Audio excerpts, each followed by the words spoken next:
Welcome to our YouTube channel Satya classes thought of a day in Marathi, Hindi, English.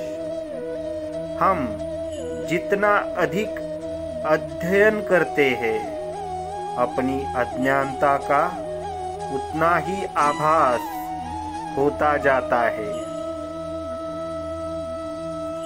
आपण जितका जास्त अभ्यास करू तितके अधिक आपले अज्ञान आपल्या लक्षात येत राहते।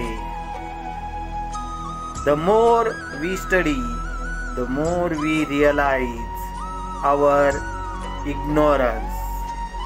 If you like the video, please like it and subscribe the channel for notification of such videos.